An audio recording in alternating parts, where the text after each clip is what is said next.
developed, as you will explain later on, in a very collective way.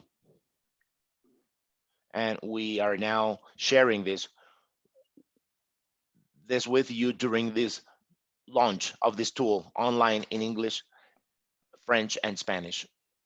This tool, which in fact is more than a tool, it's a whole process. It is a result of a very beautiful process that puts the people, the persons first as the actors or core actors of the monitoring process, deeply interconnected with the advocacy processes which are necessary in order to ensure the compliance of the right to food and adequate food and nutrition. I will not extend that much. Emily and Laura will give us the details of the process, and we will start off with context that will be provided by Emily about the processes, the specificities, the rationale and logics that is behind all this initiative.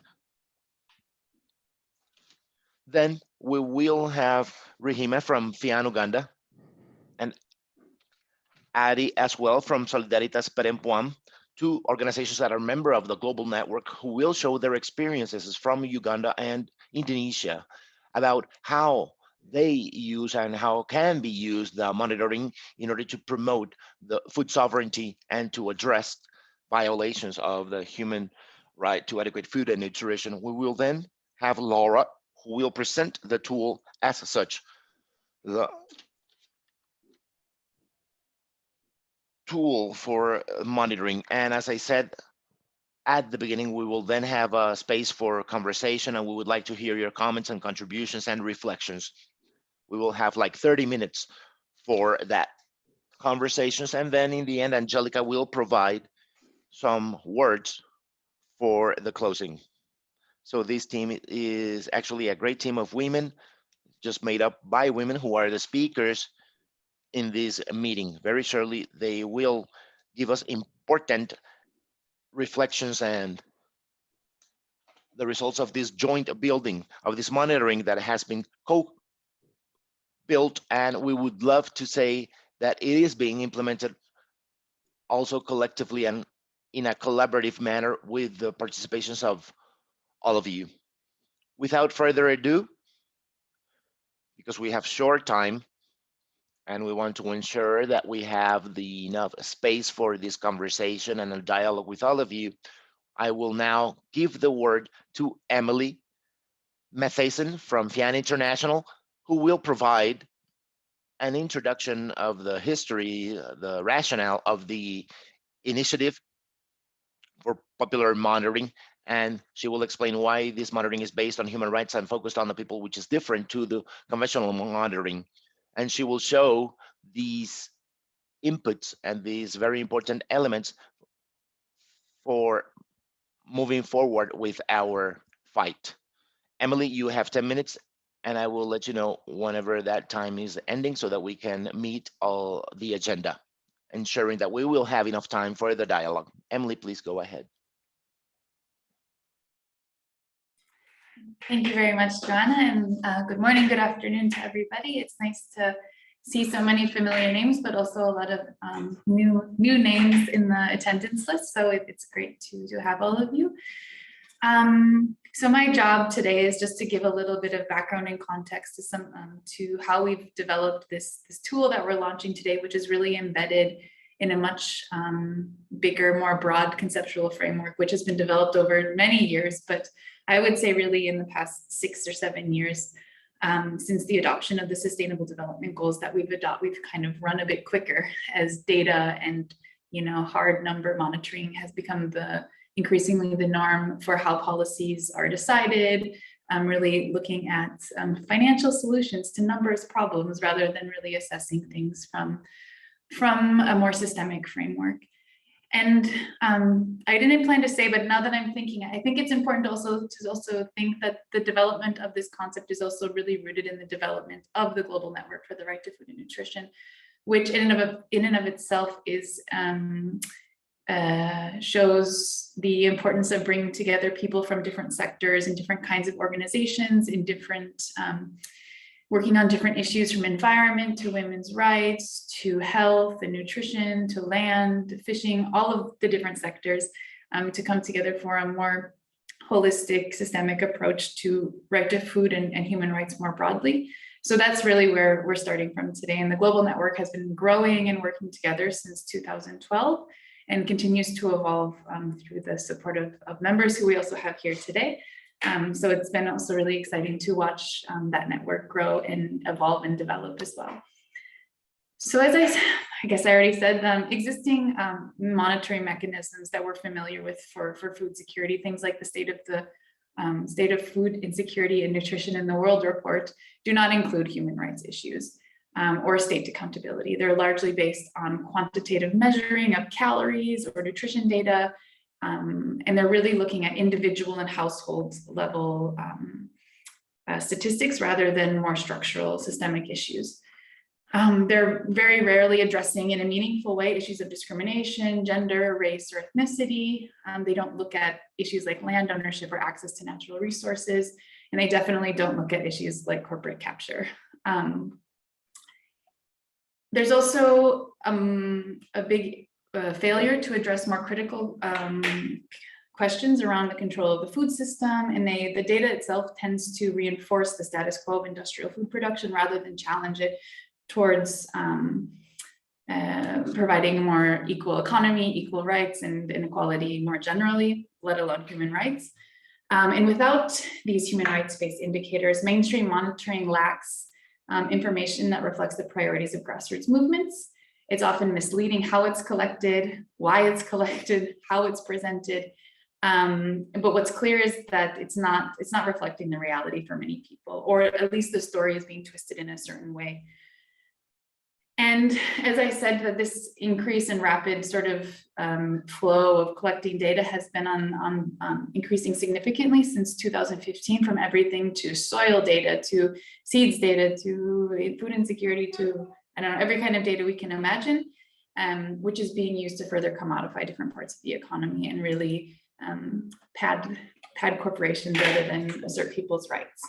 So let's see, I tried to create some visual representation as well. Give me a second to share my screen. But at the same time, it's really important that we also acknowledge that since the 2004 adoption of the right to food guidelines, we've come a long way. So while the situation is always not very good, we need to also see that there's a lot of global standards that have been developed that can support the right to food and better elaborate what that really means in practice and all the different related rights. So I listed a few here. It's not all of them, but some really important ones that we have to take into consideration as wins. And they're really shaped by the participation of people that are most impacted. So for example, the UN Declaration on the Rights of Indigenous People, the Committee on World Food Security, or CFS, 10-year guidelines, the CFS Framework for Action for Food Insecurity and Protracted Crises, the General Comment 34 on the rights of rural women, and the UN Declaration on the Rights of Rural People and other people working in rural areas. Therefore, it's important for us to recognize all of these accomplishments we have gained and better use these standards in our work and eventually how we monitor states accountability. Therefore, the idea of people's monitoring is the idea to put forward a different narrative of the state of the right to food and nutrition that comes from the direct experiences of those most affected, and utilizing the different standards that we have developed so that we're actually doing what states and international policy spaces aren't doing, which is having this policy coherence across different spaces, but also across different sectors. So in 2018, the CFS, the Committee on World Food Security, had an opportunity to monitor the right to food guidelines, which were a framework adopted in 2004. So we had evolved a lot since then, but it was a really important opportunity for us. So with members of the global network supporting along with the civil society mechanism of the CFS, we use this opportunity to undertake a large-scale consultation process to elaborate, and we called it an enriched or evolved right to food framework grounded in the experience and priorities of social movements and grassroots organizations globally, and utilizing these different frameworks that all these different organizations have participated in developing. I'm sorry, Martin, could you please tell Emily to speak a little bit louder? I cannot hear her very well for the interpretation. Thank you. Yeah, sorry, I'm sorry, I will speak a bit louder. And although we used this, and I put on the slide a little bit just so you can see the breadth of scale that consultation and input went into this process. So it was a very busy year, and many of you here participated in this in some way or another. And although we used this one-time event, we participated in it as a one-time event, it was really part of a process. So after this enormous elaboration, we didn't want it to stop there. So we continued to work together with the global network through in-person meetings and consultations to develop and further thinking on how to operationalize these ideas and concepts and really push forward this idea that we had developed of people's monitoring over the past several years. So through that, we have quite a family of things that have developed. One of the most recent of which will be shared with you today. So we have the Right to Food and Nutrition Watch, which has been ongoing since 2012, no, earlier, I'm sorry, I don't remember the date, but has really evolved from the beginning into something a little bit more different, which is really looking at more forward-looking issues for the right to food. It's become a bit smaller, it's become a little bit more focused. And to complement that and to really be of the more monitoring function of the global network, we've developed since 2018, the State of the Right to Food and Nutrition report, which is an annual report of the global network and really seeks to have a more qualitative assessment and reflect the different experiences of people across the world, and really authored with the support of the members of the network, and in some way complements the state of the food security and nutrition in the world with what we feel like is the element that has been left out year after year. So we are doing it ourselves. And lastly, we've developed what is now called the People's Monitoring Tool that Laura will present more.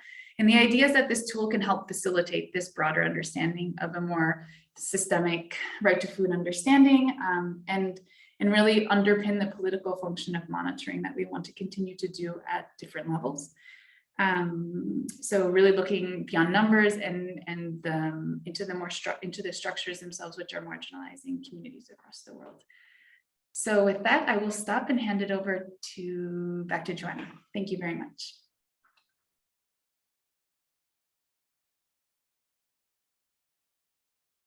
Thank you, Emily, for all your context about the creation of the initiative, and in parallel with all the trajectory of the global network itself and all the discussions at a global level where the network has participated,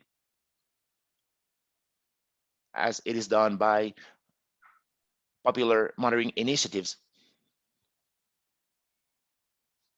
which are different to the conventional processes. This one is more holistic, as you said before. We will now give the word to Rehema from FIAN Uganda, who will tell you a little bit about their experience in Uganda supporting the fishing communities there in the monitoring and promotion of the rights, specifically the right to food and nutrition. Rehema, please, 10 minutes for you. Thank you very much for your participation. I see that you have activated your video. Okay, thank you. Yeah, Hello, thank you Rehema. so much. Yeah, can you hear me? Okay, good. Thank you. I'll quickly share with you the work we are doing within FIAN Uganda to monitor the right to food by and for the people, just as the title of the meeting is. So I will share with you just one example from the work we are doing from fishing communities. Traditionally in Uganda, fishing is very important because we have so many people that depend on fishing in all parts of the country. And it's been a resource that you can access by just being a Ugandan. You could have your gadgets, go to the lake, do fishing, either for home consumption or for sale. Of course, there are regulations. You must pay some taxes and all that. So it's been generally free, not in the sense that you don't pay anything, but in the sense that you are free to engage in fishing when and as you like. Over time, there's been growing government interest in exporting fish, and this increased tremendously.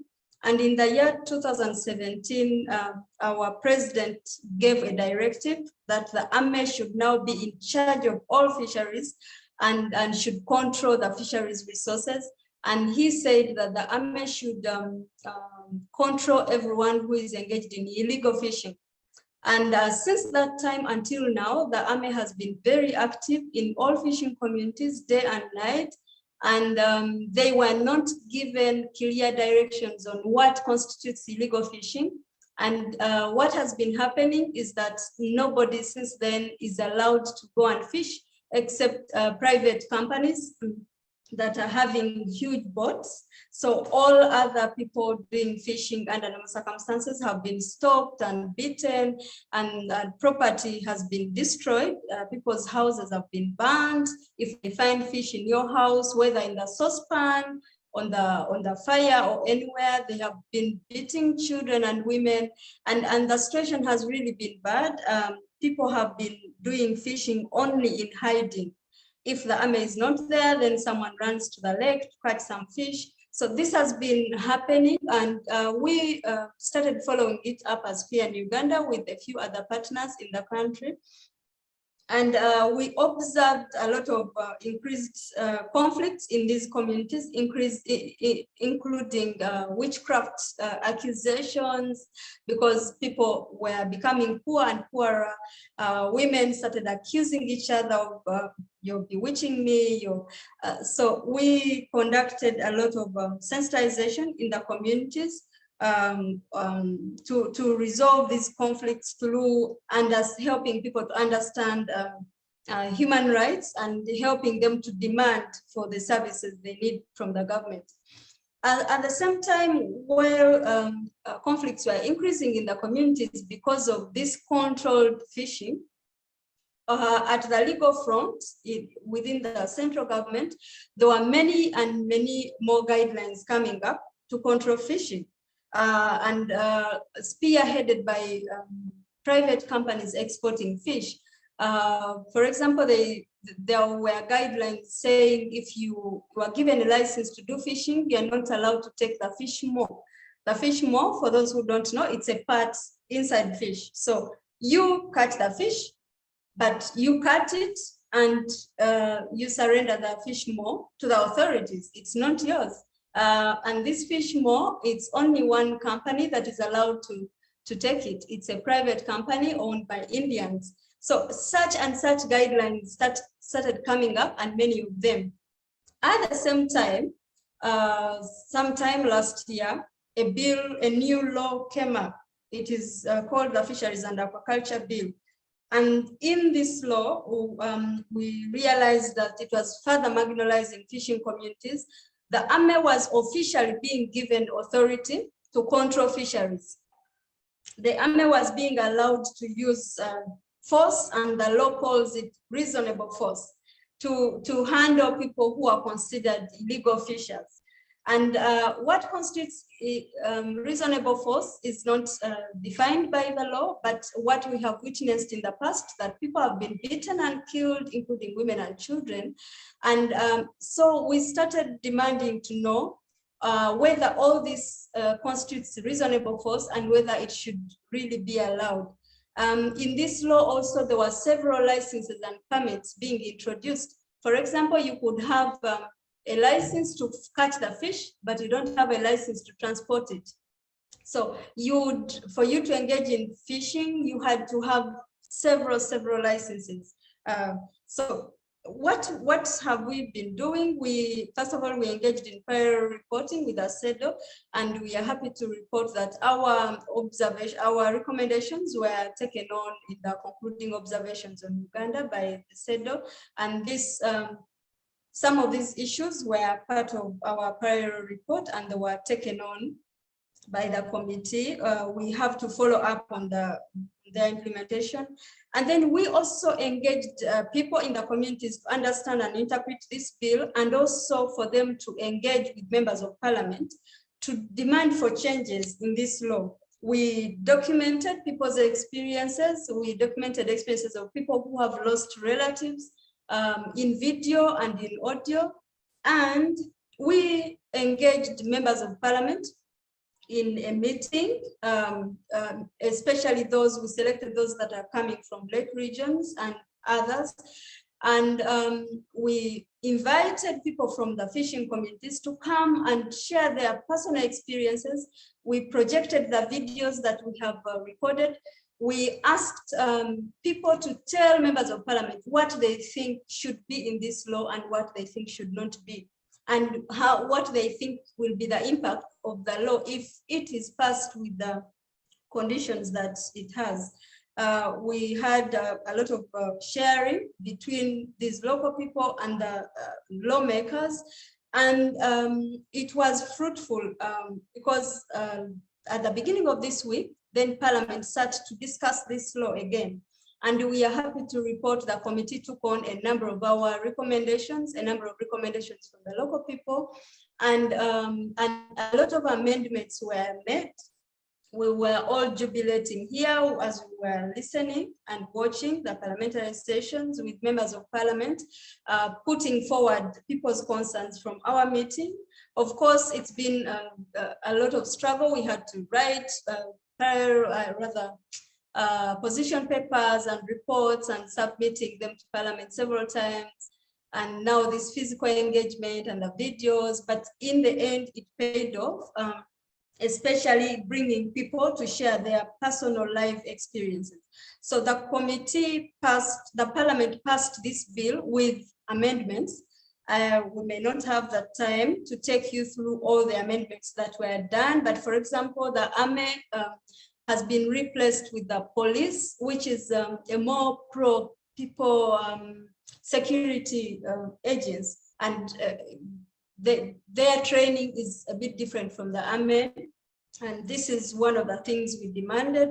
And also the use of reasonable force was deleted from the law, so that was a big success because it violates human rights. And also we demanded that the management of fisheries resources be localized and regulated at the local level, so that we have co-management of fisheries between local government and also the people themselves. Not everything was taken on, but we are happy with the changes that this brought. So we think that involving people in monitoring and demanding accountability is very key, and bringing their real life experiences to add life to the numbers. We do research and say so many people suffering from hunger and malnutrition. So many people have no access to fisheries. It's different when you add people's experiences to this. And we saw that members of parliament responded to this method. We think that the people's monitoring tool will be useful for us. We are specifically very interested in the two sections that talk about food sovereignty and control over natural resources, and the section on women's rights. And we think as FIA in Uganda, if we use the guiding questions under these sections to document women's rights and control over natural resources, it will help us to focus our advocacy efforts. I think my time is up. Thank you so much. That's the little I had to share on our work.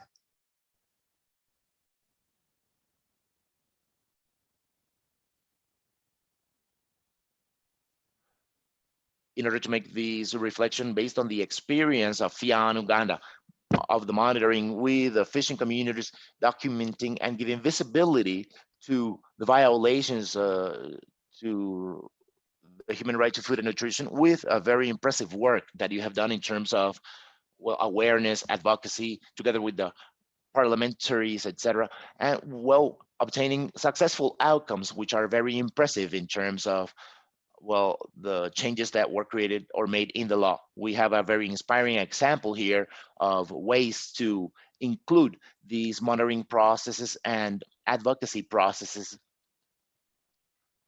from the towns with the people, etc., which is very significant. How you ended your presentation. Bring life to numbers and making this monitoring process much more rich and extensive than just the conventional monitoring process, as Emily said before at the beginning of our session. All right, so I will now give the word to Ari Kurniawati. I hope that we are pronouncing your last name well, and I apologize if we are doing it incorrectly. From Solidaritas Perempuan, she will tell us about the experience in Indonesia, supporting the women in the monitoring of their adequate food and nutrition, and also assessing where and why there are still some violations currently, developing initiatives to claim their rights. Ari, you have 10 minutes as well. Thank you for your participation and for being with us today, sharing these experiences that are so beautiful from Indonesia. Ari, go ahead. The floor is yours. You have 10 minutes. Thank you, Joanna. Good evening, good afternoon, everyone, and nighty night from my side in Jakarta. So I apologize because I didn't make any presentation. It is actually Idul Fitri holiday season in Indonesia. So, but I am so happy to join with this conversation because this conversation because I assume that I also will get a lot of input from friends here in the discussion. So I am from Solidaritas Perempuan, Women Solidarity for Human Rights. It's a feminist organization in Indonesia. We work together with grassroots women with a different context, including women in the rural areas, with the peasant, fisher, and also with the farmers and women in the what do you call it, like in the palm oil plantation as well. So we started to work with this. So we have this guideline to monitoring women's right to food in 2018. So the story started when the lawmakers passed food law in 2012. But this law is very problematic because even though this law replaced the previous law in 1996, so after 16 years, the food law passed by the lawmakers is still very bad because there is a similar treatment and protection between small scale producers with the corporations, and also there is an article that hinders the activity of importing food products, and emphasize that food imports are an instrument in supporting the realization in food security. And it also does not mention the control or limitation of the distribution of GMO food products. And the most important things, there is no justiciability targeted for the violations of right to food. For instance, if we found out a case that there is a violation of people's right to food, we do not know where we supposed to claim, or we supposed to address this issue. Which government is it supposed to? The local government or the national government, and etc. And as a women's organization, we also recognize that there is no specific recognition or specific regulation that recognize specific situation of women. For instance, in the fishery sector, and also in the farming sectors, and so on. So our government and lawmakers seems and pretends to be making our people like homogeneous communities. So there is no specific things that making specific roles of women in the food sectors recognized. So SP, my organization with other CSOs, making a lawsuits in the constitutional court against this law, and then we failed. and then we failed. Unfortunately, we failed. But this failure making my organization learn that we need to have a good documentation of how the people should seeing their rights in the implementation of their rights. So we were making this guideline because when we spoke with the grassroots women, usually they are not really aware of the term of the right to food, like the accessibility, the availability, and so on. So we were asking to them actually if what is the what do they understand about the right to food, or the most simple language or term that they can understand. And then we conducted several discussions with the grassroots women in the many sectors. And then we also making more understandable for them about some of the human rights instrument on the right to food. And then after that, we are collecting some of checklist. It is a very simple checklist for them to see whether their right to food fulfill, protect, or others by the government. So mainly we are this guideline with the three main areas, from the production, distribution, and also consumption areas. But we want to see from the access to the information in the production, in the distribution, and also in the consumption, and also the decision-making process from the very small government, like in the rural areas, and also in the district, in the sub-district level, in the district, until to the national government, how they voice can be heard, can be accommodated, or for instance, how the development project that affecting their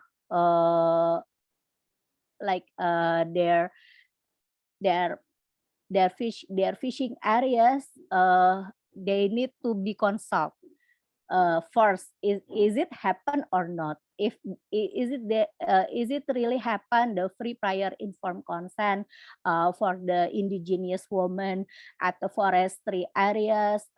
So we would really making this guideline as simple as could be for the grassroots women. And after that, we compile and we were making the report, and this report we send to the many actors that we targeted, from the local government, also for the host of parliaments, and also it is become a very factual things that we use to making or to writing, for instance, CEDAW report with Vian as well, for the last observation for Indonesian government commitment on CEDAW, and also for some national advocacy process,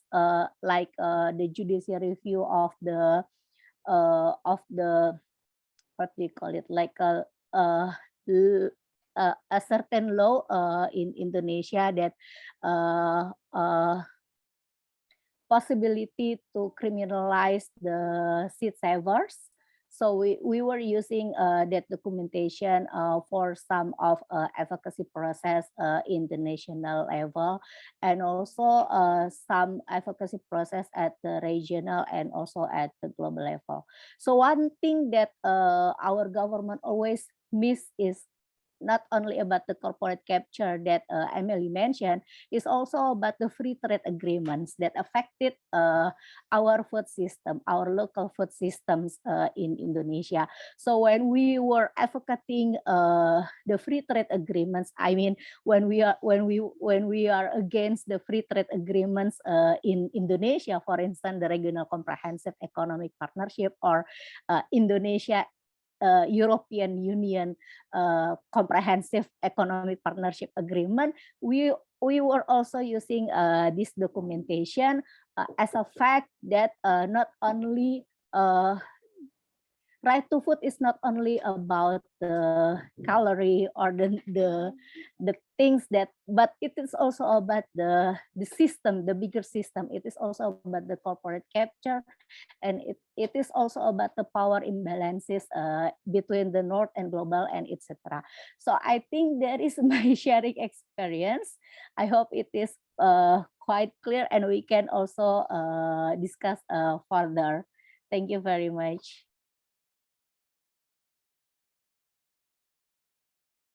Thank you very much, Adi. Thanks for sharing your experience with us from Indonesia specifically, and specifically with the perspective of gender equality and equity. Despite the fact you have had some failures or things that you can see as failures in terms of processes, you're also having some wins in some awareness and some other processes which are fundamental. This is a clear example of how you have been using the monitoring in order to promote the human right to adequate food and nutrition, and in order to address its violations. So it's a great example and a very important example to show here in our reflections. These two organizations that we had here with Rehima and with Arif in Uganda and Solidaritas Perempuan, they are both members of the Global Network for the Right to Food and Nutrition. Perhaps at the end, during the debate, we can also hear from other organizations and their reflections and their experiences that are members of the Global Network. So very shortly, we will have a rich discussion. All right, for now, we will have Laura now with 10 minutes as well. She will present us the tool as such, the monitoring tool of the people, and she will explain the structure. She will talk about the road to follow for the implementation of the tool, as well as some other ways of getting involved. Laura, you have 10 minutes as well, so that we can then move to the general discussion. Thank you very much. Thank you very much, Joanna.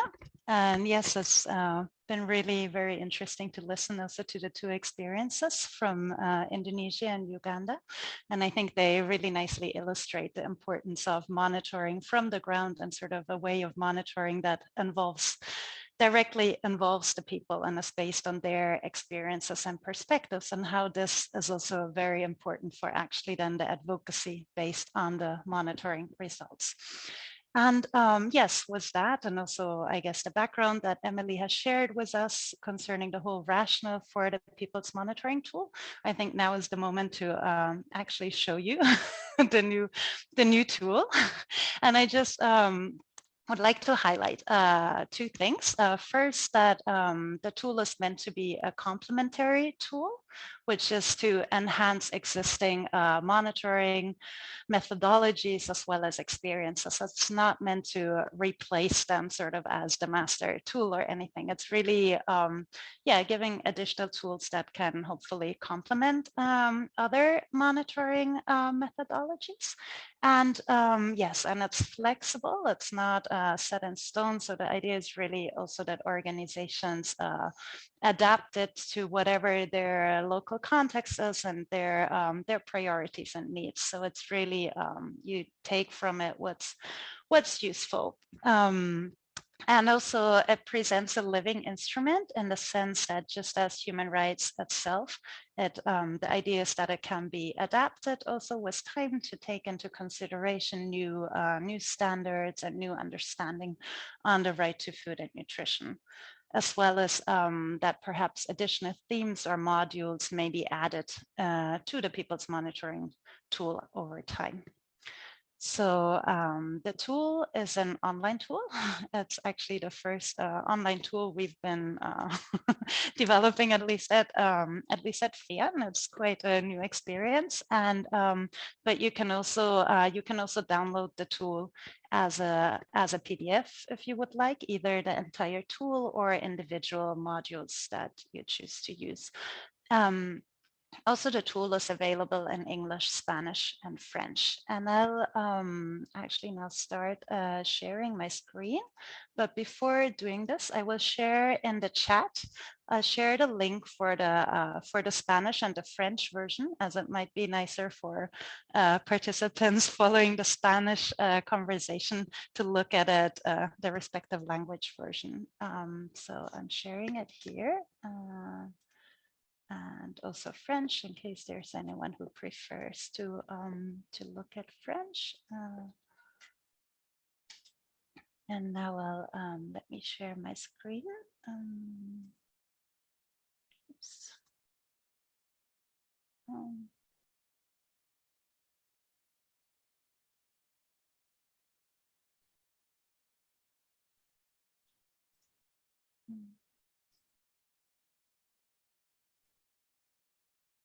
No.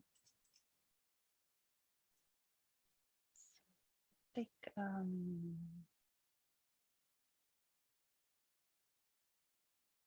okay. Can you see the screen now? Yes. Yes, the English version. Okay, perfect. Okay.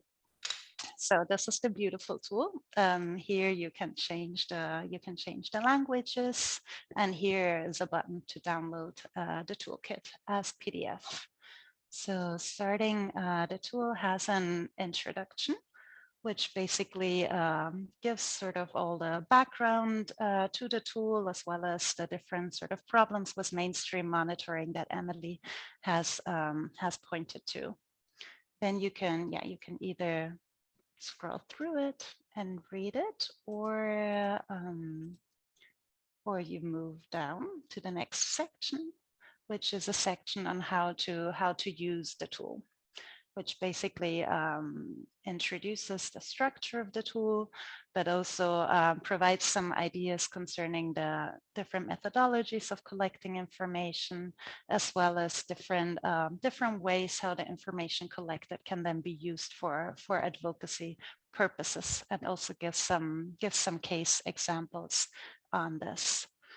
Then you move on to the next section, which introduces the holistic approach to the right to food and nutrition, which basically is the conceptual framework on which the tool and the questions in the tool are being based. So it introduces what states' human rights obligations are in relation to the right to food and nutrition, and explains also a bit sort of what we call the holistic approach to the right to food and nutrition, how it takes into consideration and places emphasis, for example, on food sovereignty, on nutrition, on women's rights, but also taking into account food systems perspective, and how this sort of more really much broader vision of the right to food and nutrition, which is increasingly also recognized and promoted also by human rights bodies, how this differs from some earlier, more narrow perceptions of the right to food, which were much more focused on food security.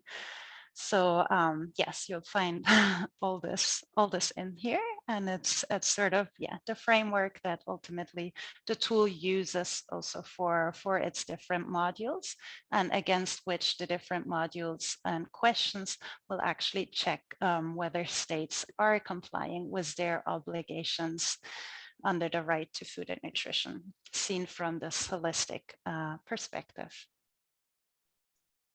Then and then you enter the different modules.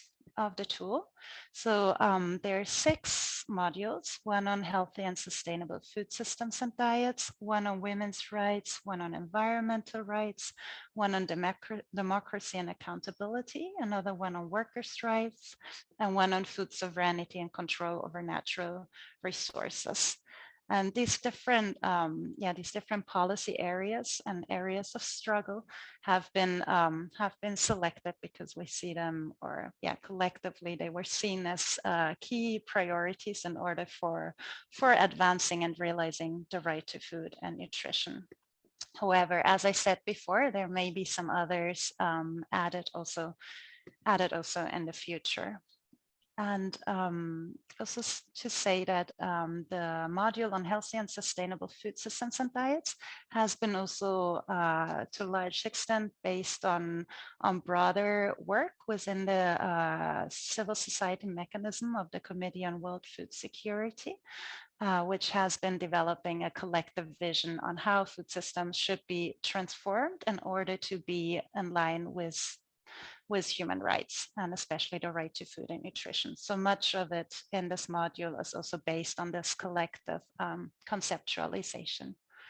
And I will actually go into one of these modules to show you a bit the structure. And each of the modules follows the same general structure. So you'll have on the one side, left on the menu, you'll start with an introduction. This is the one on workers' rights. So it explains the human rights issues at stake and why and what are basically the main challenges in this area for realizing the right to food and nutrition. And moreover, it then has a section on states' obligations, in which basically it asks what are the state's obligations under the right to food and nutrition in relation specifically to workers.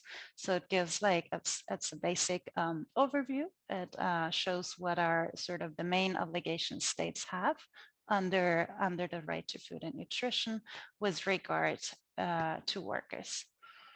And this is followed by a list of keywords and a list of main instruments, which basically highlight which are the main normative frameworks, the different human rights instruments, but also other instruments such as all those from the International Labour Organization that relate to workers' rights and the right to food and nutrition, and are in this sense relevant references to use when engaging in advocacy on workers' rights to food and nutrition. Then the next section, and this is sort of the key body of the tool of each of the modules, are the guiding questions. So these guiding questions, the idea is that they would support, I guess, similar in the tool that Ari mentioned before. It sort of gives some orientation as to what kind of questions we can ask to assess whether states are complying with their human rights obligations or with their obligations under the right to food and nutrition. So just to show you some, so for example, you can click on governance, and then you have all the issues concerning to the freedom of workers to engage in collective bargaining, participation of workers in local and national food councils, and labor laws, and so on. So you have different aspects that are critical for workers' rights, and which answering them will help you orient what type of gaps there are in the existing policy framework, but also the actions that the government has taken and how these would need to change. And another example, yes, there's one on also living wages, for example. So asking whether there's a minimum wage in the country and whether this wage is actually allowing workers to buy decent food that allows for the realization of their right to food and nutrition. So these guiding questions are there for each of the modules, and are basically what I meant, where organizations can also pick and choose and adjust to their needs, because of course all of these questions together are quite comprehensive. So it's not that one needs to go through the entire checklist, but rather it's an orientation.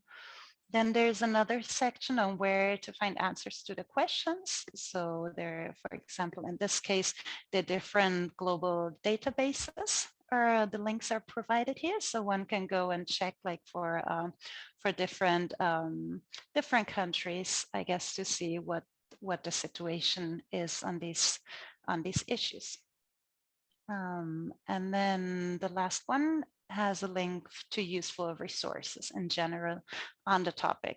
So further publications by civil society or by UN bodies or websites, etc., whatever we considered useful. And of course, all of this is not, it's not, what's the word? It's not, we don't put everything there. It's just some indications and yes, hopefully useful when looking for the information and carrying out the monitoring in these areas. Also, the different modules have case studies. So for example, this one is a case study on Indian women tea plantation workers that demand their right to water and sanitation. So it also gives like illustrative case studies on the different topics and struggles presented in the modules. And yes, I think for the tool itself, this is it. Sorry, and I'll also post a link for the English tool in the chat in a minute. And I would briefly just change my my screen, which one I'm sharing, to move to the way forward.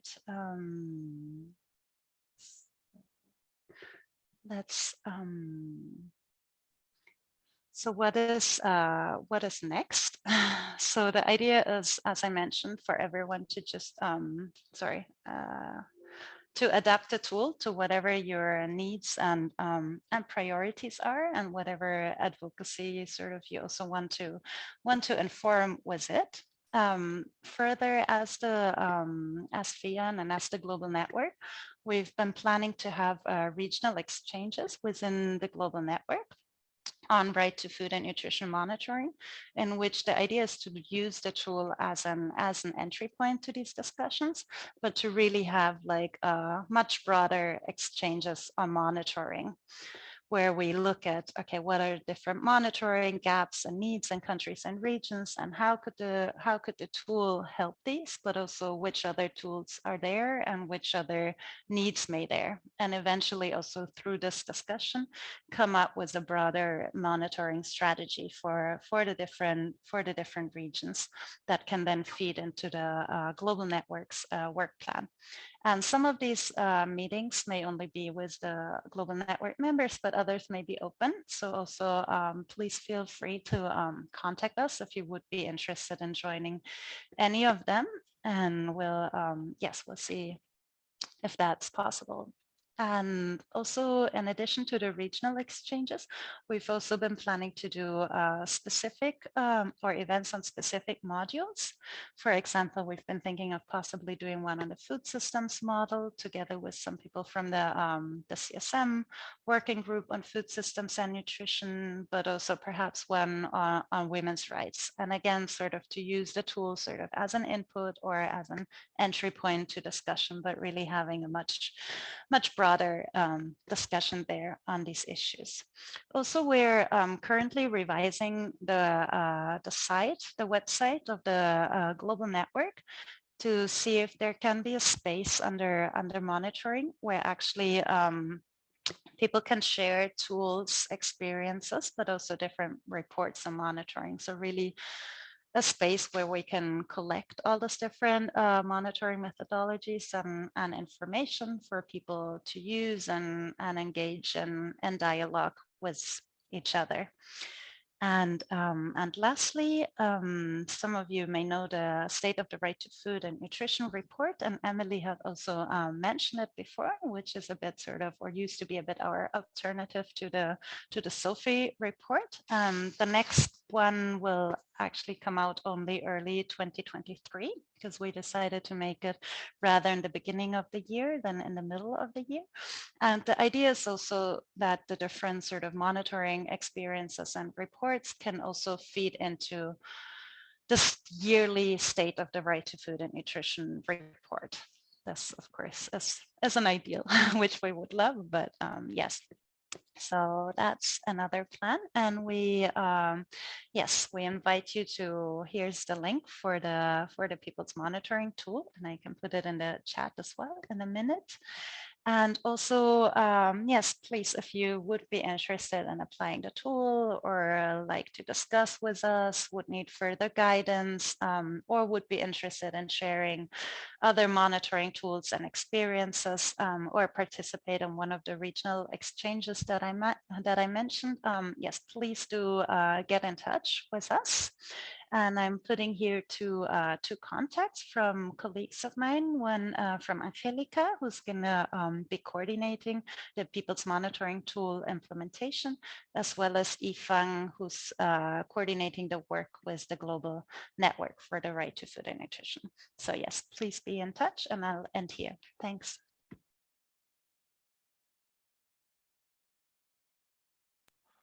Thank you very much, Laura. It is a very rich tool, and visually it is very nice as well. Joshua, Aria, and Hamid have mentioned this in the chat.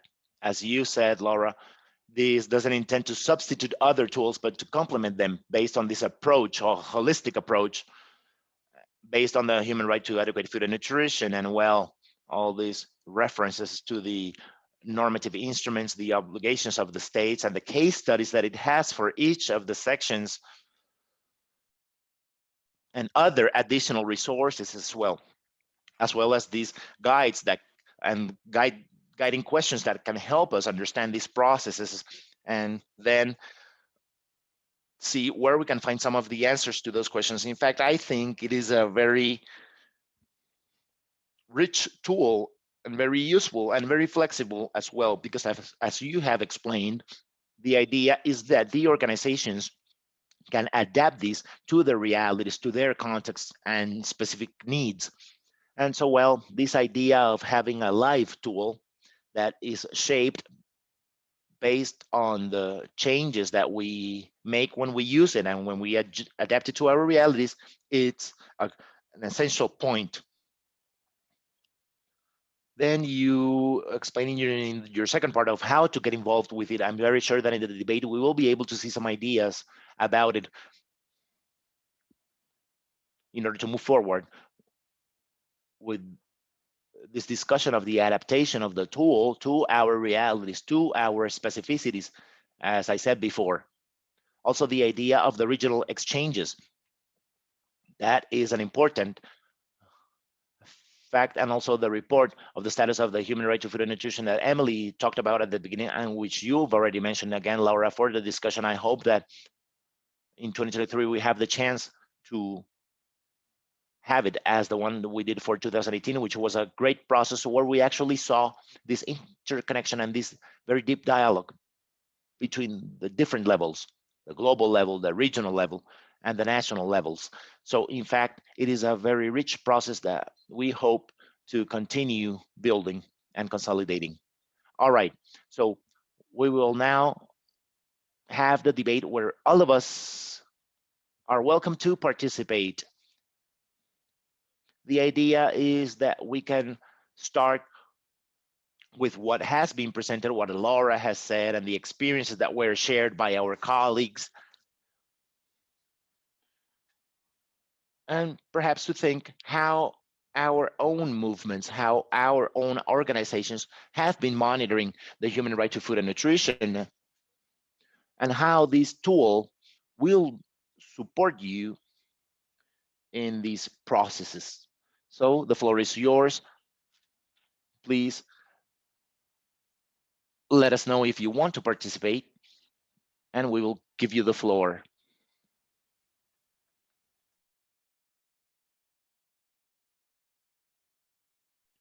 I suppose that we will have some members of the global network of the human right to adequate food and nutrition. So we invite you to take part of this dialogue and to let us know about your experiences from your realities in this monitoring and advocacy process for the human right to adequate food and nutrition.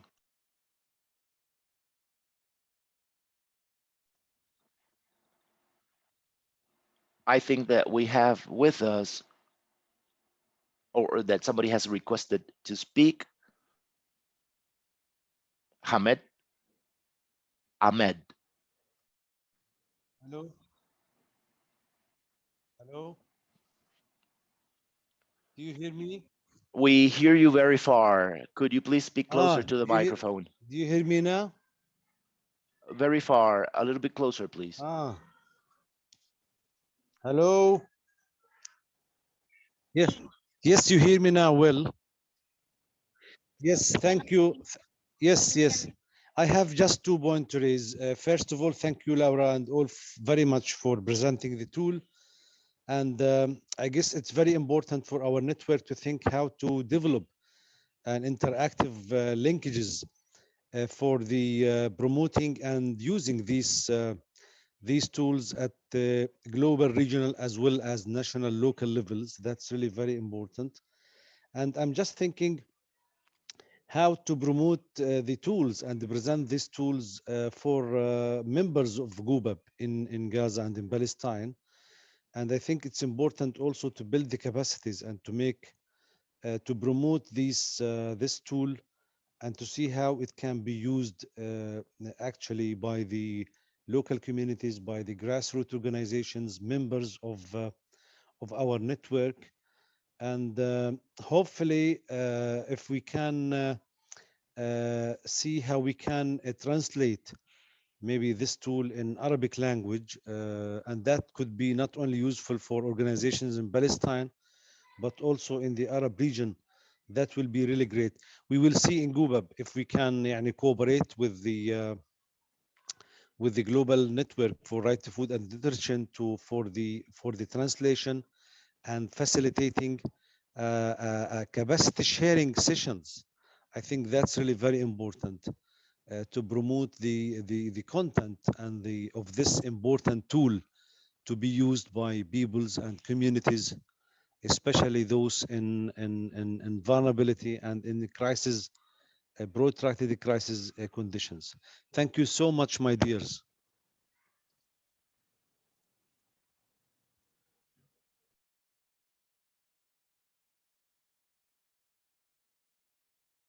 Thank you very much, Ahmed, for your contributions and your reflection, not only of these deep interrelation and dialogue between the different levels, global, regional, national, and local, and also this issue about the interpretation, or sorry, the translation, which is a core element to see how we can think of possibilities and of having this translated to Arabic. That would be great if we could do that.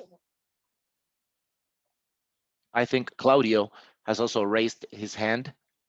Claudio Schuften, the floor is yours. Yes, I have a mic, but not a camera. All right, great. We can hear you clearly. Welcome.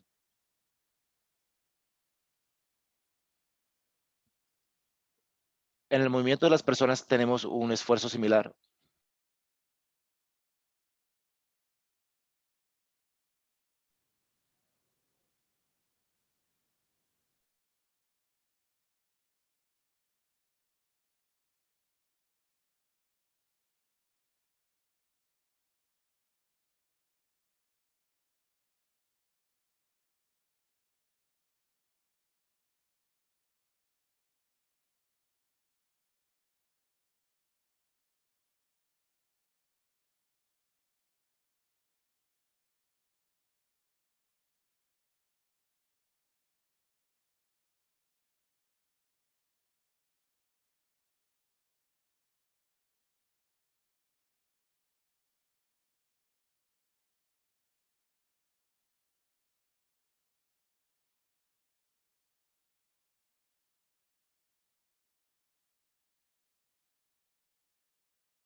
Thank you very much, Claudio, for your contributions and recommendations. It is very important to see these opportunities and possibilities.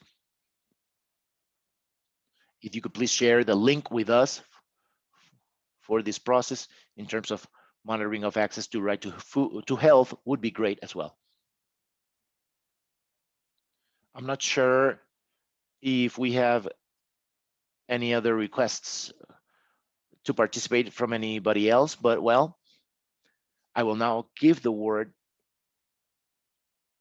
again to the speakers, but in the chat, not long ago, we had a contribution or a comment that was for Rahima. If there has been any legal processes or civil lawsuits due to homicide or aggression. I don't know, Rahima, if you have had the opportunity to see the message on the chat when Yeah. you were making your presentation. Yes. I saw the message asking if there's been. I'm looking for I'm it sorry, now, Rahima, but we I cannot think- hear you very well. Could you please speak closer to the microphone? Thank you. Hello. Hello. Can you hear me now? Wow. Yeah, sorry, I saw the message.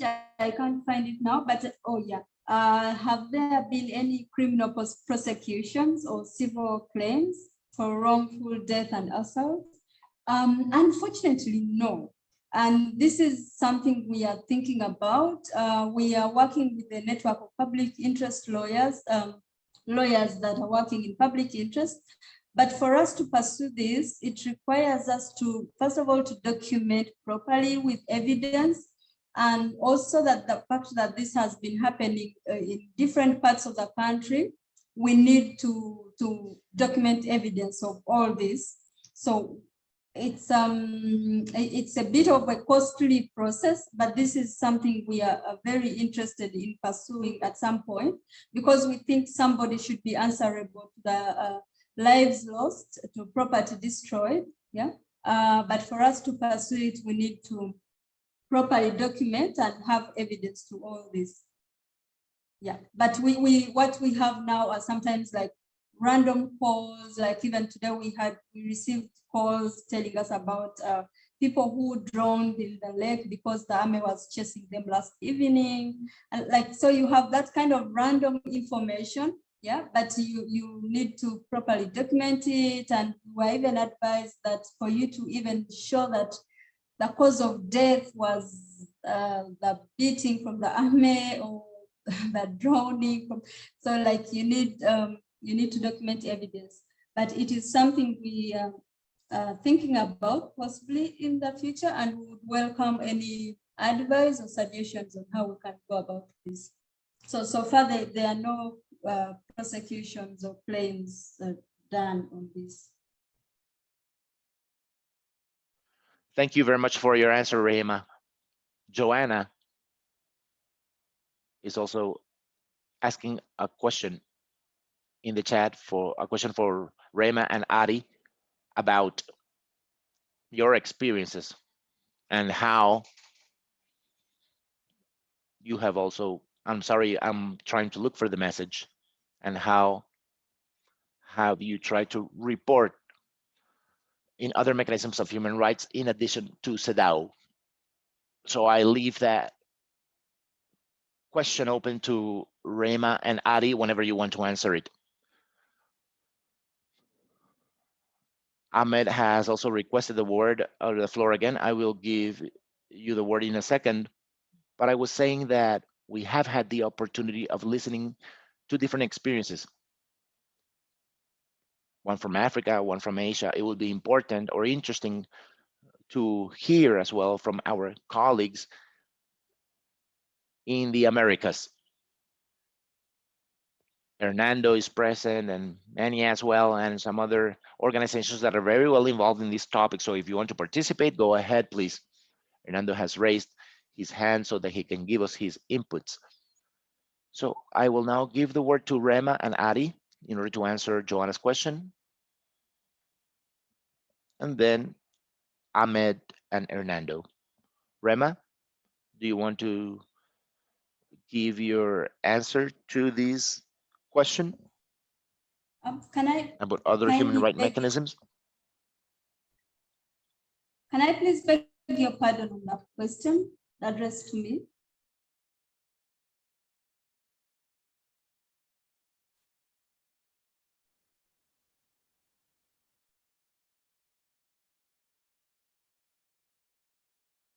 Um, hmm, hmm. No, we really have not, apart from the SEDO, we have not tried to report to other human rights mechanisms. And in the past, we have also had a lot of intimidation in our government. And they said specifically the close organizations that are reporting them to the UN. But of course, that's, I mean, that doesn't stop us from reporting, but we have not had a chance to think of other human rights bodies to report this to.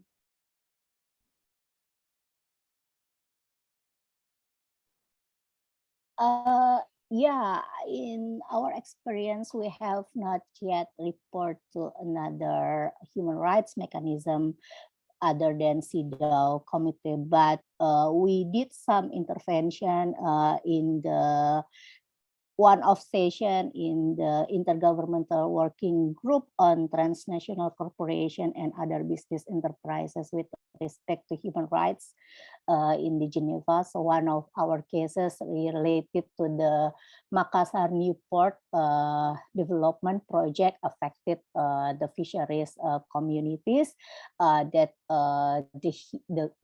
we are documenting using using our guidelines, and then we were writing like a paper that we are targeting Boskalis corporations from Dutch companies. But I think this is something that we need to discuss together, because of this is the areas of work. Why do we have a global network? I suppose because of as a national organizations that working in the grassroots levels, it is very hard for us to doing the advocacy in the international level, like a very monitoring and very like doing intervention in lots of session or in lots of spaces in the UN or human rights mechanism provided. So I think it is something that we need to collaborate between the national organization and also the global network, I think. Thank you.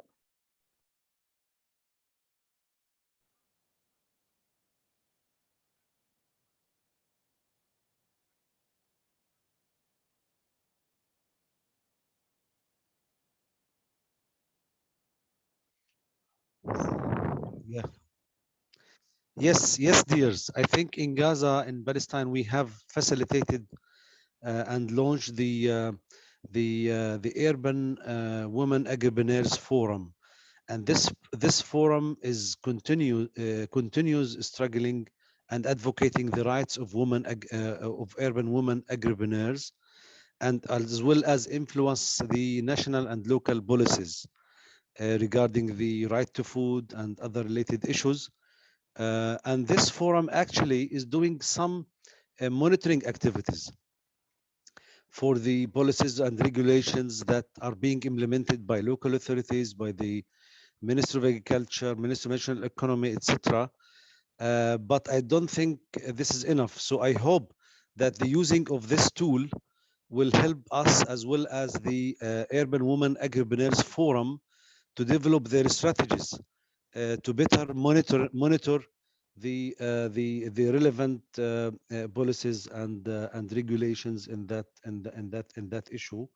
I would like to add also that this tool will help also generally the right advocacy work, as well as policy influencing, not only at the local national level, but also and later on jointly as part of the global network to practice this at regional and the global level, which is really very important. And this tool, I think, will give more space and power for the local organizations and the local people and local communities to influence the policies as well as to advocate the rights. So now this tool, I think, if we use it properly, it means a shift from doing the advocacy and influencing not only by the NGOs, not only by the civil society organizations, but also by the local communities and the people itself to take this initiative. And that will be an important change that I hope we will be working together to make it happen. Thank you. Thank you very much, Ahmed, for your contributions and reflections, which are very relevant. And it shows how this tool can be or can have a very important role involving the local communities. Well, we have two requests to participate from Manny and Hernando. I would love to hear some other experiences from the other side of the ocean. So Hernando, please, the floor is yours. Hello, good morning, afternoon, evening to all of you. Thank you very much to Emily, Laura, and Joanna for your presentation and information. Thank you very much for the interpretation as well. I would like to say that whenever you see this tool at this point, there is great excitement because, well, it consolidates and unites many of the elements that we have done in a segmented way, partially and based on every project in countries such as Colombia. In fact, our way to monitor the human right to adequate food and nutrition from the basis has been promoted based on each project. I mean, whenever we can work with groups of women, that's what we focus on. And that's when we focus on the issue regarding the human right to food and nutrition and the empowering of women, etc., and the capacities to enforce their rights and to have advocacy, etc. But what I would like to highlight is that all this effort with the tool will very surely allow us, on the one hand, to systematize somehow and in a global manner all the data from all of us, to present them. I hope that not in a long time. I hope that it can be in a meeting done soon, as the ones that we have had in the network, so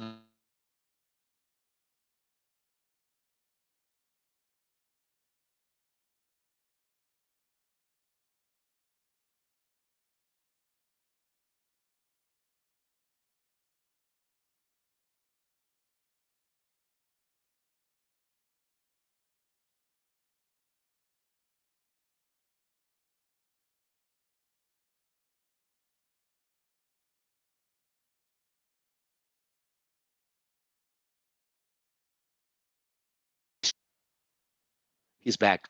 And every region and country will be able to contribute these elements. From Colombia, we will be available in order to provide these elements in each of the basic components. Another thing that I would like to add is that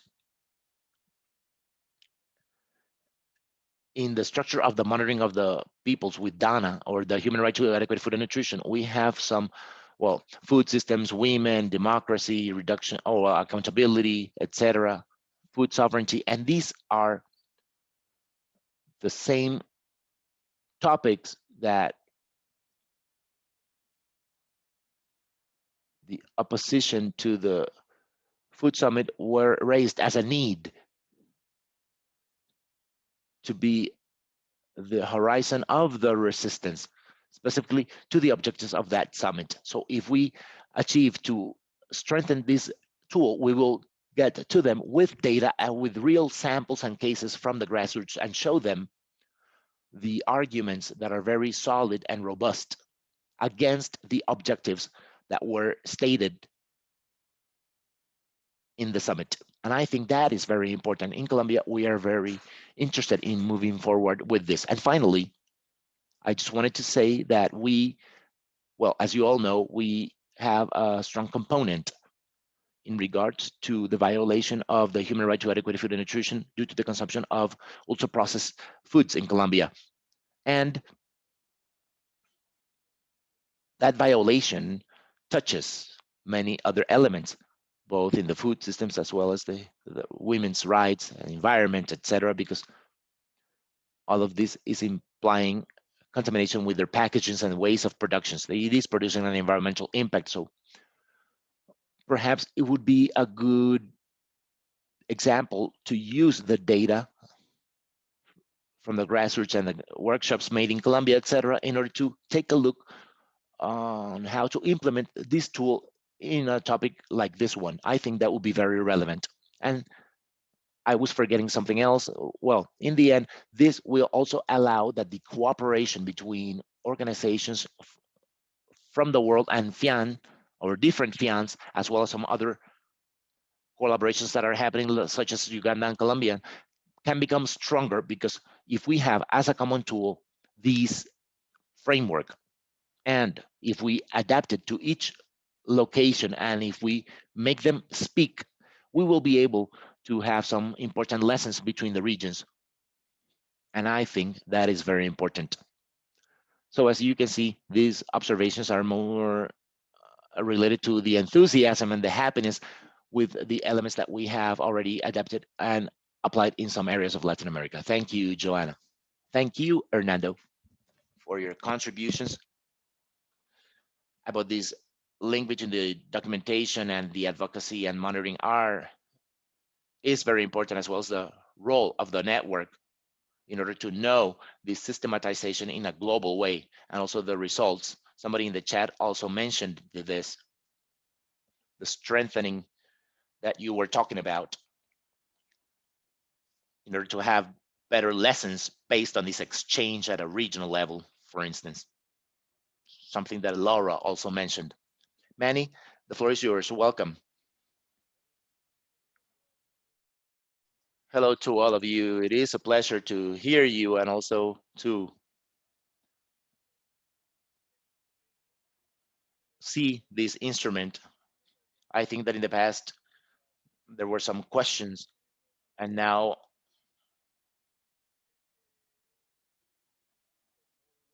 we have solutions with the modules. This will definitely help us a lot. I think that, well, in fact, I am excited because now we can share this with different organizations. There are some colleagues in Geneva, in the forums, New York, etc. We have to continue reminding or remembering the human right to food. We are working with youngsters, with students, with women in our communities. And one of the topics is the right to food. I became really aware throughout all these years, and we will definitely, or we have been discussing about these topics, but also involving other topics such as food sovereignty, nutrition, and even drugs. The fight for the land, our history, about the right to our land, that continues, that advocacy continues in our territory. But also we focus, and specifically with the youngsters and adolescents, because in one occasion we only had women because the men were not present, or they did not want to participate, so they were playing basketball, and so only the women attended back then. And it was very interesting. In another occasion we had the youngsters and adolescents. So the idea of taking this issue to them will help us greatly, because we will continue with our workshops, but perhaps in other towns. And this will definitely help us having this tool. I hope that our organizations affiliated to CD also consider this and use it so that they can apply it in the different regions of the Americas, considering that the situation is very complicated in regards to the pre-pandemic status and post-pandemic status, and now we have a higher price of fuel and food and tickets and on bus or car, etc., etc. So we have a complex situation. We are a country that is receiving many immigrants from Cuba, Venezuela, Africa, Asia. So they all want to get to the US. And there is a situation, a complicated situation involving immigrants that we had not felt in the past. And so, well, this will also allow us to see and to share with the organizations that are in Panama and in Latin America. That was my contribution. Thank you. Thank you, Manny, for your input. I see that some of the comments on the chat or questions in the chat have already been answered by Laura and Emily. But obviously, I wanted to give you the word for some final comments in regards to the information written in the chat. Laura, would you like to add anything? Or anybody else?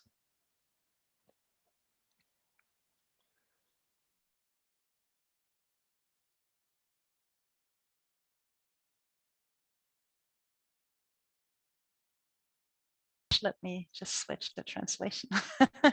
Yes, yes, I mean, exactly, this was sort of the idea, I guess, of the having this common space in the network where we could really bring together different data collected, different sort of experiences, so that people can really engage in a dialogue with each other and learn from it. And I think this is also really something that also Hernando highlighted, no? That it's a nice opportunity to bring together the information collected from different regions, and on the one hand having a tool which sort of provides a bit of a common basis, but beyond that having a space where really different tools can sort of can come in dialogue with each other and enhance each other, and we can learn from different experiences even of how using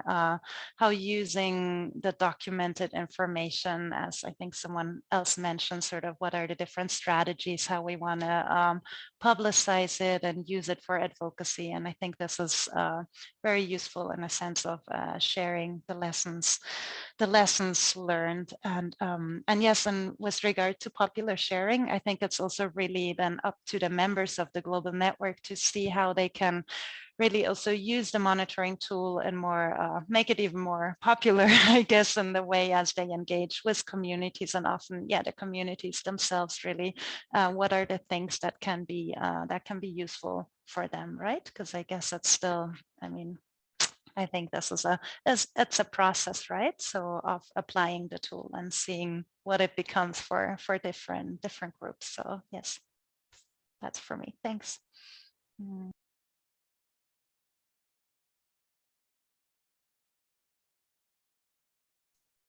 Oh, I think Laura covered it. I will pass it back to you. All right, so thank you for all your contributions. We have a long road to go, but also a very beautiful road that is being traveled right now. So it is a pleasure to be part of this initiative. I think that all of us have expressed the same sense. We have run out of time. Thank you very much to the network, to the global network,